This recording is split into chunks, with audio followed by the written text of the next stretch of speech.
ನಾನು ಬೆಳಗ್ಗೆ non veg ತಿಂದ್ಬಿಟ್ಟೆ, ಪರವಾಗಿಲ್ಲವಾ?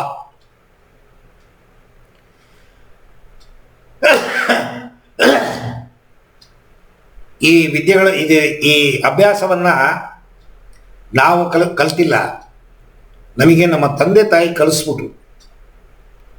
ನಾವು ಸಣ್ಣ ವಯಸ್ಸಲ್ಲಿ ಏನು ಗೊತ್ತಿಲ್ಲದೆ ಅಜ್ಞಾನಿಗಳಾಗಿದ್ದಾಗ ತಟ್ಟೆನಲ್ಲಿ ಊಟ ಹಾಕಬೇಕಾದ್ರೆ 4 ಪೀಸು ಆ ಸಾಂಬಾರು ಗೊಜ್ಜು ಅದೇನೋ ಮಾಡ್ತಾರೆ, ತಂದು ಹಾಕೋರು, ಗೊತ್ತಿಲ್ಲ. ತಿನ್ನು ಮಗ, ತಿನ್ನು ತಿನ್ನು ಮಗ ತಿನ್ನು, ಪ್ರೀತಿಯಿಂದ ತಿನ್ನಿಸಿ ತಿನ್ನಿಸಿ ತಿನ್ನಿಸಿ ತಿನ್ನಿಸಿ ಅಭ್ಯಾಸ ಮಾಡ್ಬಿಟ್ರು.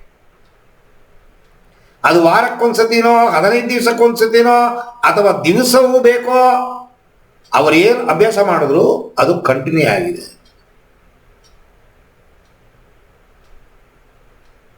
ರಾಜಯೋಗ ಅಭ್ಯಾಸದಲ್ಲಿ ಅಹಿಂಸಾ ಅಂತ ಅನ್ನೋದು ಒಂದು ಟಾಪಿಕ್. ಅದು ಬಂದಾಗ ಹೇಳ್ತೀನಿ ನಾನು. ಗೊತ್ತಿಲ್ಲದೆ ತರಕಾರಿ ಹೆಚ್ಚಬೇಕಾದ್ರೆ ಬೆಟ್ಟು ಇಳಿಗೆ ಮಳೆಯಲ್ಲಿ ಕುಯ್ಕೊಂಡ್ಬಿಡ್ತೀವಿ, ಚಾಕು ಕುಯ್ದು ಬಿಡುತ್ತೆ. ಕತ್ತಿಗೆ ಚಾಕು ಅಲ್ಲ, ಬೆಟ್ಟಿಗೆ ಚಾಕು. ಏನಾಗುತ್ತೆ? ಬ್ಲಡ್ ಬರುತ್ತೆ. ಬ್ಲಡ್ ಬಂದು ಒಂದು 10 ನಿಮಿಷ ಆದಮೇಲೆ ಆ ಕಟ್ಟಾಗಿರೋ ಜಾಗ ನೋವಾಗುತ್ತೆ. ಆ ಹುಣ್ಣು ಆರೋದಕ್ಕೆ 1 ವಾರ ಆ ನೋವಿನ ಹಿಂಸೆ ತಡಿಬೇಕು ನಾವು. ಒಂದು ಬೆಟ್ಟಲ್ಲಿ ಒಂದು ಸಣ್ಣ ಕಟ್ಟಾಗಿದ್ದಕ್ಕೆ ನಮ್ಮಿಂದ ಒಂದು 4 ದಿನ 5 ದಿನ 1 ವಾರ ನೋವನ್ನ ಅನುಭವಿಸ್ಬೇಕು ಅಂತಂದ್ರೆ, ಕತ್ತಲ್ಲಿ ಚಾಕುನ ಹಾಕಿ ಕೊಯ್ಯೋದು ಅಥವಾ ಮಚ್ಚಲ್ಲಿ ಕತ್ತನ್ನು ಕಟ್ ಮಾಡೋದು ಎಷ್ಟು ನೋವಾಗಬೇಕು ಆ ಜೀವಕ್ಕೆ. ನನ್ನಂತ ಪ್ರತಿಯೊಬ್ಬರು ಲೋಕದಲ್ಲಿರುವವರು ದುಃಖಗಳು, ಆನಂದ, ಸಂತೋಷ ಅನುಭವಿಸ್ತಾರೆ ಅಂತ ಅನ್ನೋದು ಅರಿವು ನಮಗೆ ಆಗಬೇಕು. ಇದಕ್ಕೆ ಯಾವ ಗುರು ಬೇಕಾಗಿಲ್ಲ, ಯಾವ ಯೂನಿವರ್ಸಿಟಿಲಿ ನಾವು ಹೋಗಿ ಓದೋ ಅವಶ್ಯಕತೆ ಇಲ್ಲ. ತಪ್ಪು ಅಂತ ಗೊತ್ತಾಗೋ ತನಕ ನೀವು ಮಾಡುವ ತಪ್ಪು ತಪ್ಪೇ ಅಲ್ಲ.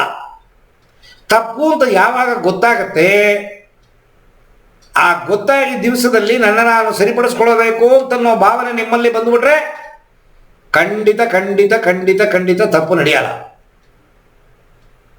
ನಾನು ರಸ್ತೆಯಲ್ಲಿ ವಾಕಿಂಗ್ ಹೋಗ್ಬೇಕಾದ್ರೆ ಸುಮಾರು ಸತಿ ನೋಡ್ತೀನಿ, ರುಚಿ ಏನೋ ಹಾಕಿರ್ತಾರೆ, ಏನೋ ಸೆಂಟರ್ ಅಂತ, ಕೋಳಿ ಕುಯ್ಯೋ ಜಾಗ, ಕೋಳಿ ಮಾಂಸ ಮಾಡ್ತಾರೆ. ಒಂದು ದಿನಕ್ಕೆ 50 ಕೋಳಿ 100 ಕೋಳಿ ಕುಯ್ತಾರೆ.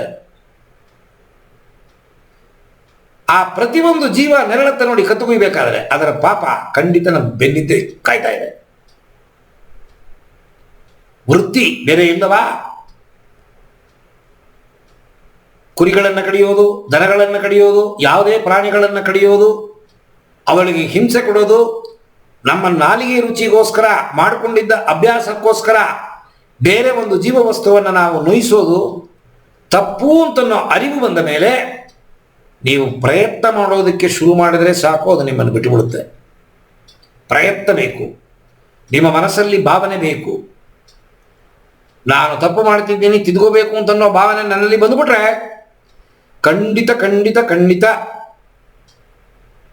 ಈ ಥರದ ಅಭ್ಯಾಸಗಳಿಂದ ತಾನಾಗಿ ಬಿಡುಗಡೆ ಆಗುತ್ತೆ. ನಾನು ಸುಮಾರು ವಿಡಿಯೋಗಳಲ್ಲಿ ಮಾತಾಡಿದ್ದೀನಿ.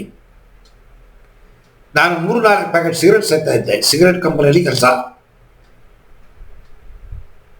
ನನ್ನ ಆಧ್ಯಾತ್ಮದ ಅಭ್ಯಾಸ ಮೊದಲನೇ ಸತಿ ನನ್ನ 32-33 ವಯಸ್ಸಲ್ಲಿ ನಾನು ಶುರು ಮಾಡಿದ್ದು. ನನ್ನ ಗುರುಗಳು ನನಗೆ ಹೇಳಿದ್ರು, ನೀ ಸಿಗರೆಟ್ ಸೇದಬೇಡ, ಬಿಟ್ಟು ಬಿಡು. ಕಾಫಿ ಟೀ ಕುಡಿಬೇಡ, ಬಿಟ್ಟು ಬಿಡು. ಆಧ್ಯಾತ್ಮದ ಅಭ್ಯಾಸಗಳು ನಿನ್ನಲ್ಲಿ ಬದಲಾವಣೆ ಆಗಬೇಕು ಅಂತಂದ್ರೆ ದೇಹಕ್ಕೆ ಬೇಡದೇ ಇರುವ ವಸ್ತುಗಳನ್ನು ನೀ ತಗೋತಾ ಇದೆಯಲ್ಲ, ಅದೆಲ್ಲ ಒಂದೊಂದೇ ಬಿಡ್ತಾ ಹೋಗೋ, ನಿನ್ನಲ್ಲಿರೋ ಕೆಟ್ಟ ನ್ಯಾಚರ್ಗಳೆಲ್ಲ ಹೊಟ್ಟೋಗುತ್ತೆ ಅಂದರು. ಅವ್ರು ಏನು ಹೇಳಿದ್ರೋ ಗೊತ್ತಿಲ್ಲ, ನನ್ನ ತಲೆಯಲ್ಲಿ ನಾಟುಬಿಡ್ತು. ಅವ್ರು ಹೇಳಿದ ದಿವಸವೇ ನಾನು ಬಿಟ್ಬಿಟ್ಟೆ. ಹೆಚ್ಚು ಕಮ್ಮಿ ಈಗ 40 ವರ್ಷ ಆಗೋಯ್ತು ನಾನು ಅಭ್ಯಾಸ ಶುರು ಮಾಡಿ.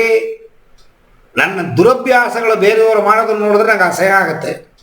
ಅಯ್ಯಯ್ಯೋ ಗೊತ್ತಿಲ್ವಲ್ಲ, ಇವರು ತಪ್ಪು ಮಾಡ್ತಾರಲ್ಲ, ಇವರು ತನ್ನೂ ಹಾಳು ಮಾಡಿಕೊಂಡ್ರು ತನ್ನ ದೇಹವನ್ನು ಹಾಳು ಮಾಡ್ಕೋತಿದ್ದಾರಲ್ಲ,